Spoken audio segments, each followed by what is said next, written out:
So Karina, let's flip the script on this one. Let's think from the perspective of a startup now. So what tips do you have for a small SaaS company interacting with a much larger TPRM team that might be using their leverage against them? So I think build the relationship.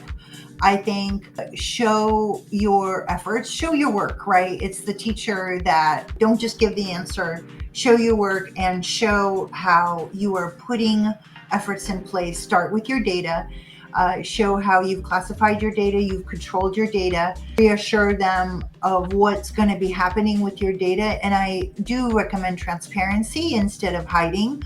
A lot of people grew up with the thought of never say anything and don't volunteer any information. And in some cases that's legitimate and that's a good concern, but really making sure that to build that relationship and to show that continuity and to show that you have a handle on your own operations is very, very important for when you're trying to satisfy the requirements of a larger company. It may take some sort of a certification. It will always prefer an ISO 27001 over most anything else. It's a universally accepted certification. It's a lot more fluid for appropriating to your actual real true operations.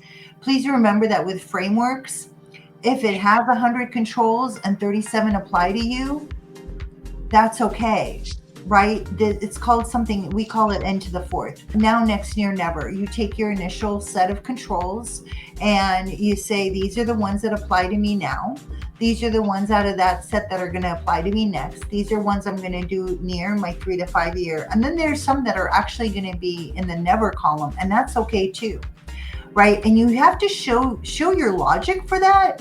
But with some of these tools so if I have 100 controls, 37 of them apply to me and I implement all 37 of them, some of these tools will show that 100 control gauge, but it'll show that I'm only done at 37, which means that I'm at an epic red fail, but I'm really not. I'm really at 100% compliance. So this is where the optics become very dangerous, because if you can show that you don't have an actual need for some of the controls, you just have to explain compensating controls or explain the logic why you accept the risk for not having that control. Move on. Don't spin up in things that don't apply to you. There's no reason for it. What do you think, Henry? Yeah. I mean, totally agree with everything Karina said. I mean, look, Fabrik is a startup and we've gone through almost exactly that journey where, even for some of our earlier customers, very, very large enterprise TPRM teams assessing us before we really had much of a security program to speak of, right? A huge benefit for us was simply building that relationship with the business champion, right, who we were working to bring us in, as well as with the TPRM team itself. Fortunately, given the nature of our business, they're often the same group.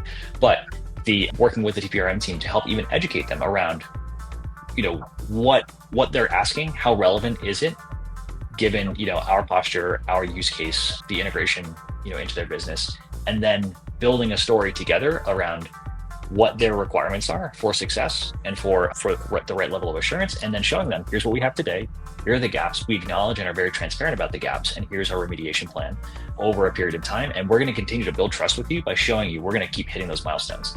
And you'll see this is not a one and done assessment for you. This is a relationship, and you'll see over time that we are delivering on our promise of tightening certain controls where we might have been either deficient or not applicable at the time, and we've grown into them, and using that to our advantage, frankly. I mean, being able to kind of build that one-to-one relationship with the assessor. That does not scale for a lot of teams, but early on in your journey, you need to invest in things like that don't scale, because that will set the tone and the foundation for how you continue to do business going forward.